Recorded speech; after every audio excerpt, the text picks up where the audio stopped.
Hello दोस्तों, welcome back to Clary concepts unleashing the conceptual learning.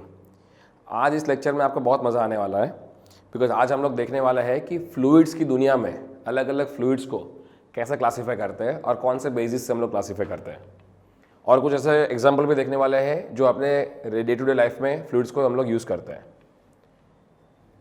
So will start with the first classification, Newtonian fluid. A Newtonian fluid is the one in which the viscous shear stress is linearly proportional to rate of shear strain। यहाँ पे दो चीज़ monitor करने की बहुत ज़रूरी है, एक तो है विस्कस shear stress और दूसरा है रेट ऑफ shear strain। ठीक है, अब वो क्या है, दोनों में लीनियरली प्रोपोर्शनल है। तो हमने न्यूटन्स लॉ ऑफ विस्कोसिटी में देखा था, we have also plotted a graph of shear stress versus rate of shear strain।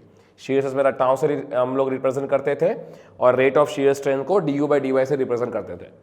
अगर मैं ग्राफ ड्रॉ करूं तो ऐसे फ्लूइड्स जो न्यूटन की कैटेगरी में आते हैं उनका ग्राफ जो है वो ओरिजिन से पास होगा और स्ट्रेट लाइन होगा, और इसका इक्वेशन क्या होगा, tau equals to mu du/dy, और ये स्ट्रेट लाइन का जो स्लोप है वो क्या होगा, फ्लूइड का विस्कोसिटी।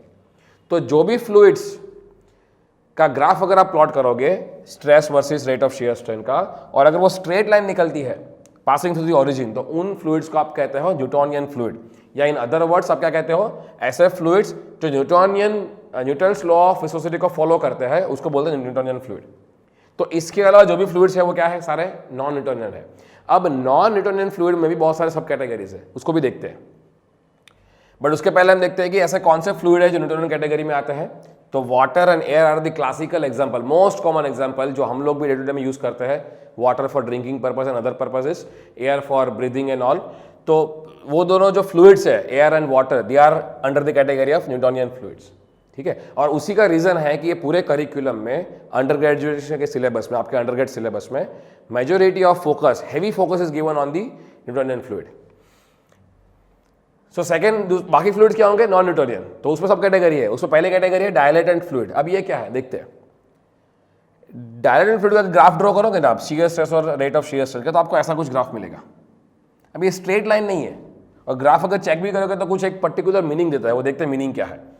तो इस तरह के फ्लूइड्स को अगर मैं इक्वेशन ड्रॉ करूँ टाउ और du/dy का, तो मुझे ऐसा कुछ मिलेगा। ये जो n है ना, n वो 1 नहीं होगा, अदरवाइज n जो मेरा न्यूटोनियन फ्लूइड के लिए गया था 1 था, बिकॉज du/dy का ही फ्रैक्शन था, राइट।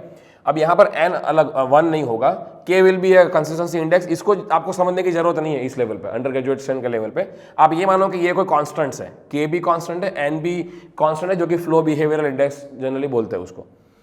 अब मैं अगर n जो वैल्यू है, suppose n equals to suppose 3 है, तो मैं du/dy को एक में 2 और एक में 1 करके अलग कर सकता हूँ, मतलब du/dy⁻2 और du/dy मल्टीप्लाई कर सकता हूँ अगर 3 है तो मैंने क्या कर दिया, एक वैल्यू को अलग कर दिया, मतलब du/dy अलग करके और du/dy⁻n में से एक निकाल दिया, n-1, और इनको मल्टीप्लाई करेंगे तो अल्टीमेटली क्या होगा, du/dy⁻n।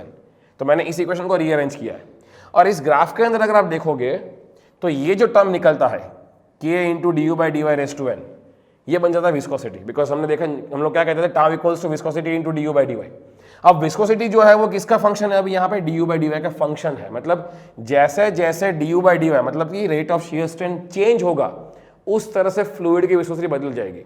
मतलब अभी तक जो फ्लूइड में देखे, वाटर, एयर, कोई भी अदर फ्लूइड्स, जिसकी विस्कोसिटी एक वर्टिकुलर वैल्यू थी, अब यहाँ पर डायलेटेड फ्लूइड जो होता है ना, उनकी कोई फिक्स वैल्यू नहीं होती है विस्कोसिटी की।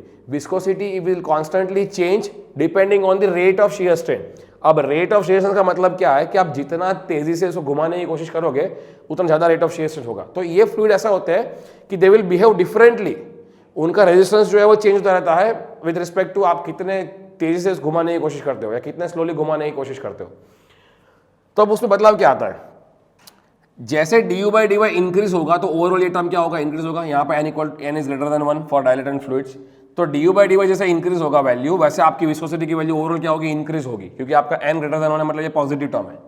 अब इसका मीनिंग क्या है कि जैसे जैसे हायर रेट ऑफ स्ट्रेन में आपका ये विस्कोसिटी बढ़ेगा, मतलब कि ज़्यादा गाढ़ा होता जाएगा, ज़्यादा विस्कस, ज़्यादा रेजिस्टेंस होता जाएगा। मतलब कि इस तरह के फ्लूइड को आप क्या बोलते हो, शियर थिकनिंग फ्लूइड, कि जैसे जैसे आप शियर दोगे, उसको मूवमेंट करोगे, तेजी से मूवमेंट कराओगे तेजी से, तो उस तरह से आपका जो थिकनेस है वो बढ़ता रहेगा। तो dilatant fluid is one whose viscosity increases with rate of shear strain, जो हमने देखा। A dilatant fluid is also referred as shear thickening fluid। इसके एग्जांपल कौन से है, ये आपके मम्मी को पूछना, she will be better person to give you an answer. जो हम लोग चाशनी बोलते हैं ना, चाशनी, जिसमें हम लोग शुगर को वाटर में मिला करके चाशनी बनाते हैं, वो एक जो फ्लूइड बनता है ना शुगर सॉल्यूशन का, वो फ्लूइड डायलेटेंट है। मतलब जितना तेजी से घुमाओगे ना उतना ज़्यादा ठीक होगा। उसको स्लोली स्लोली घुमाओगे तो आपको रेजिस्टेंस इतना फील नहीं होगा, बट ज़्यादा तेजी से घुमाने की कोशिश, चम्मच डाल के ज़्यादा तेजी से स्टार करो, you will feel the difference. Another example is aqueous suspension of rich starch in the solution. तो ये एग्जाम्पल है अपने डायलेटेंट फ्लूइड्स के। इनका कॉन्ट्राडिक्टरी अदर फ्लूइड है, वो है मेरा स्यूडोप्लास्टिक। अब स्यूडोप्लास्टिक कैटेगरी में क्या होता है, जब मैं ग्राफ ड्रॉ करूंगा तो मुझे ऐसा ग्राफ मिलेगा। अब ये ग्राफ में और ये ग्राफ में टोटल ऑपोजिट बिहेवियर है। अब चेक करेंगे, इक्वेशन तो वही है, लिनियरली नहीं है, मतलब tau equals to K into D U by D Y raise to N minus one into D U by D Y. तो ये आपका विस्कोसिटी है, बट यहाँ पर एन की जो वैल्यू है ना वो लेस देन 1 है। अब क्योंकि एन मेरा लेस देन 1 है तो ओवरऑल इसकी वैल्यू क्या होगी, माइनस में आएगी, मतलब ये डिनोमिनेटर में आएगा D U by D Y. D U by D denominator में आया, डिनोमिनेटर की वैल्यू इंक्रीज होगी तो ओवरऑल इसकी वैल्यू क्या होगी, कम होगी। मतलब कि at higher rate of shear strain viscosity जो होगी वो नीचे होगी, कम होगी। तो ये ऐसा फ्लूइड्स है जिनको तेजी से अगर आपने शेयर करने की कोशिश की तो आपकी विस्कोसिटी कम होगी, इसलिए ऐसे फ्लूइड्स को आप शेयर थिनिंग भी बोलते हो। A pseudoplastic fluid is one whose viscosity decreases with the rate of shear strain. A pseudoplastic fluid is also referred as shear thinning fluid. ऐसा एग्जाम्पल कौन सा है? कभी आपको लगता होगा कि सर ये तो हमने कभी देखा नहीं है fluid, but you will be surprise अगर मैं आपको एग्जाम्पल दूंगा ना कि ये ऐसा कौन सा फ्लूइड है कि जो शेयर थिनिंग फ्लूइड कैटेगरी में आता है। देख लीजिए, ह्यूमन ब्लड, जो अपना ब्लड जो फ्लो हो रहा है आर्टरीज और वेन्स में, वो शेयर थिनिंग फ्लूइड है। जितना फ्लो रेट या जितना शेयर कम होगा ना उतना विस्कोसिटी बढ़ता रहेगा। इसका मीनिंग आपका ज़्यादा हायर शेयर स्ट्रेन पे विस्कोसिटी कम रहेगा, मतलब ब्लड अगर फ्लो करता रहेगा आर्टरीज वेन में तो कोई दिक्कत नहीं है। धीरे धीरे अगर रुकना शुरू हुआ, इसलिए जो हाई कोलेस्ट्रॉल के पेशेंट होते हैं उनको ज़्यादा डॉक्टर बोलते हैं कि आप लोग बहुत ध्यान रखो। वाई, विंटर के टाइम में मान लो अगर आपका विस्कोसिटी फ्लो का फ्लो रेट कम हो गया तो आपका जो मूवमेंट है ब्लड का वो कम हो गया because of the cholesterol level, तो वो और गाढ़ा होता जाएगा, ज़्यादा विस्कस होता जाएगा, और दिक्कत आएगी आपके हार्ट को पंप करने के लिए, right. Milk is also another example of shear thinning fluid. Fourth is Bingham plastic. ये एक अलग कैटेगरी का फ्लूइड है जो हम लोग डे टू डे रेगुलर पे यूज़ करते हैं, बट पहले इसका मैं आपको बताता हूँ फीचर क्या है। फीचर ऐसा है कि ये जो ऐसा फ्लूइड है कि वो सॉलिड की तरह बिहेव करता है until a certain value of stress, और उसको अगर आपने क्रॉस कर लिया, उस पर्टिकुलर थ्रेशोल्ड स्ट्रेस को आपने क्रॉस कर लिया तो वो आपको फ्लूइड की तरह बिहेव करेगा, फ्लूइड की तरह। तो ये ऐसा मटेरियल है कि जो सॉलिड है एक पर्टिकुलर स्ट्रेस के अंदर और फ्लूइड है एक पर्टिकुलर स्ट्रेस के बाहर। ऐसा कौन सा मटेरियल है जो हम लोग डेली यूज करते हैं? और मैं 100% बोलता हूँ आप सबके सब डेली यूज करते हो, टूथपेस्ट। अब देखते हैं क्या, टूथपेस्ट को आपने देखा होगा, आप जब उसको ब्रश के ऊपर टूथपेस्ट को जब लेते हो तो आप एक पर्टिकुलर वैल्यू, जब तक आपका प्रेशर का नहीं बनेगा, स्ट्रेस का, तब तक वो बाहर नहीं आएगा। जैसे एक बार वो वैल्यू बन गया फिर आपका फ्लो होना शुरू करेगा, आपके टूथब्रश के ऊपर आ जाएगा वो, मतलब कि उसके आगे आपका फ्लूइड है, उसके पहले क्या है, आपका सॉलिड है। तो अगर उसका मैं ये बिहेवियर ड्रॉ करूंगा ना तो ऐसा होगा कि शियर स्ट्रेस में 0 से मैं इंक्रीज करूंगा, टूथपेस्ट का 0 से इंक्रीज करूंगा तो कुछ लेवल तक मेरा कोई मूवमेंट नहीं दिखेगा मुझे टूथपेस्ट के अंदर, but after it has cross the particular value of shear stress, उसके बाद ही फ्लो होना शुरू करेगा बाहर, तो ये आपका फ्लूइड बनेगा। तो ये बिगम प्लास्टिक ऐसा होता है कि भाई बिलो दिस आपका सॉलिड की तरह बिहेव करेगा एंड अबव दिस वो आपका फ्लूइड की तरह बिहेव करेगा, जो हमारा टूथपेस्ट का क्लासिकल एग्जांपल है, ठीक है। Fifth category is ideal fluid. अब आइडियल इस दुनिया में कुछ नहीं है देखा जाए तो, बट आइडियल फ्लूइड लोग इसलिए पढ़ते हैं, इन रियल सेंस ऐसा कोई भी फ्लूइड नहीं है जो आइडियल कैटेगरी का है। डिफाइन ऐसा किया गया है कि ideal fluid is the one which has 0 viscosity, but again बोला हुआ कि ये हाइपोथेटिकल फ्लूइड है। हाइपोथेटिकल का मतलब क्या है कि अभी प्रेजेंटली अवेलेबल नहीं है, बट हम लोग पढ़ने के लिए पढ़ते हैं। अगर 0 विस्कोसिटी है तो इसको ग्राफ में ड्रॉ करूंगा तो कहां आएगा ग्राफ में slope indicates the viscosity, 0 slope वाली लाइन कौन सी होगी, स्ट्रेट है हॉरिजॉन्टल लाइन। आप अगर ड्रॉ करेंगे आइडियल फ्लूइड का ग्राफ तो आपका यहाँ पे कुछ लाइन आएगी। अब 0 विस्कोसिटी का फ्लूइड अगर है ही नहीं दुनिया में तो हम लोग क्यों पढ़ते हैं, आपका सवाल होना चाहिए। इसका रीजन ये है कि इंजीनियरिंग के अंदर हम लोग अजम्पशंस लेते हैं। जैसे फॉर एग्जाम्पल अजम्पशंस में क्या करते हैं कि कोई ऐसे फ्लो बिहेवियर्स जहां पर विस्कस फोर्सेस का इतना इफेक्ट नहीं होता है in comparison to other forces. जैसे मैं अगर एयरक्राफ्ट की बात करूँ, आप अगर एयरक्राफ्ट डिजाइन में जा रहे हो, आपका इनकम्प्रेसिबल फ्लो हो रहा है या कंप्रेसिबल फ्लो हो रहा है एयरक्राफ्ट के आसपास में, तो when you designing the aircraft आप जनरली मान लो एयर की विस्कोसिटी को निग्लेक्ट करते हो।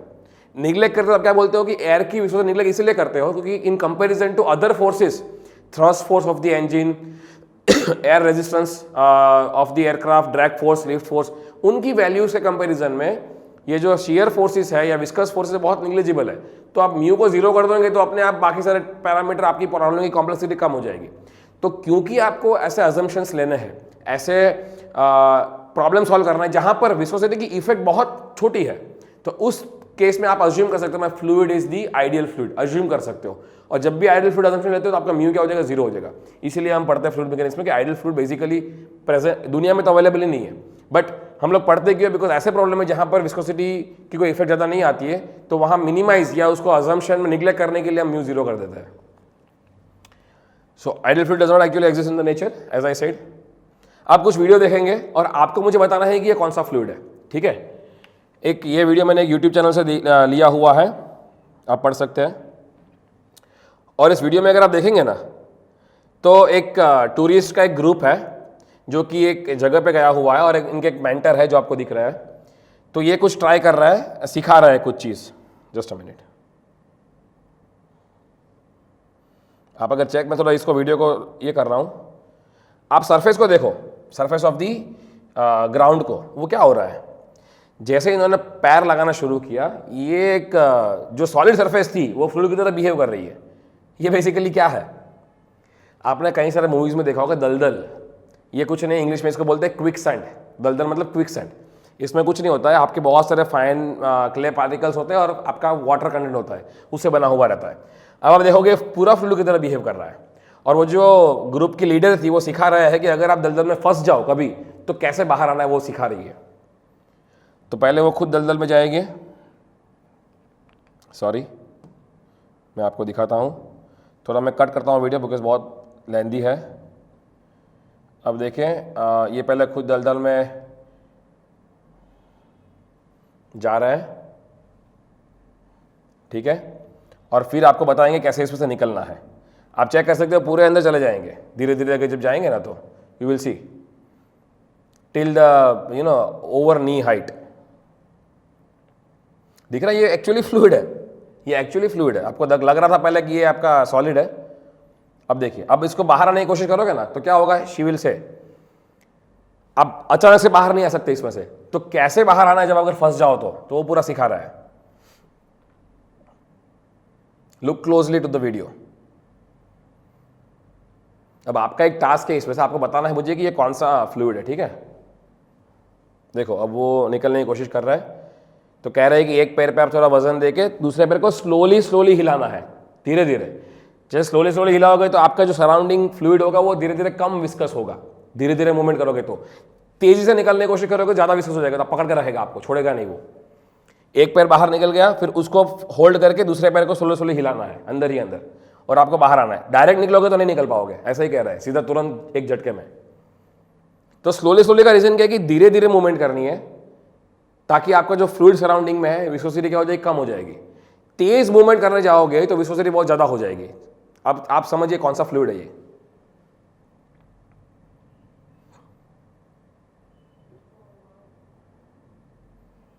Yes, she is trying to come out.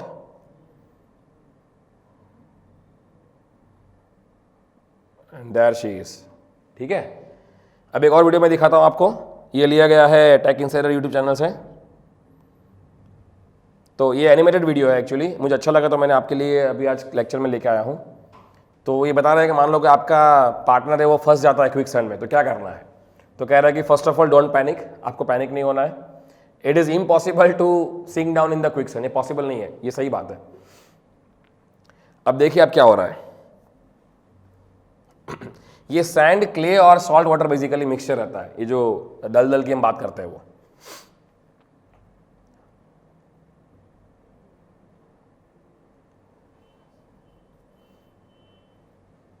अब जब भी आप भी अगर कोई मान लो कोई जगह पे जाते हो, फंस गए आपके पार्टनर, तो आपको क्या नहीं करना है वो सिखाया जा रहा है यहाँ पे, ठीक है।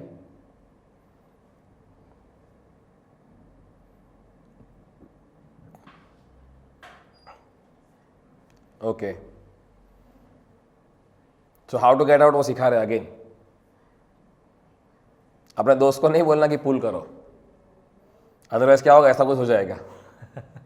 Okay, so pulling is not an option, तो क्या करना है, स्लोली स्लोली पैर को हिलाना है एकदम धीरे धीरे, ताकि आपके आसपास में जो फ्लूइड रहता है उसकी विस्कोसिटी कम हो जाए।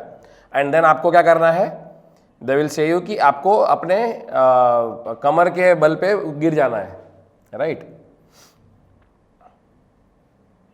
And then you can easily come out because आपका आसपास का फ्लूइड जो है वो कम विस्कस हो गया है।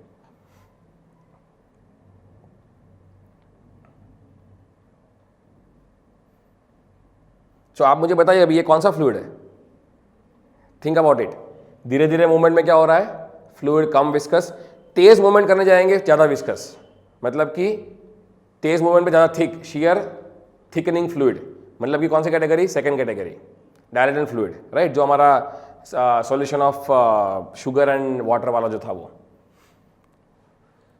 सो आई थिंक समरी अगर देख लेते हैं, हमने क्या देखा आज के लेक्चर में, 5 कैटेगरी के फ्लूइड देखे और उनके shear stress versus rate of shear ने ग्राफ देख लिया, ठीक है। जो हमने एग्जांपल देखा क्विकसेंट का वो ये वाला ग्राफ है डायलेटेड फ्लूइड का।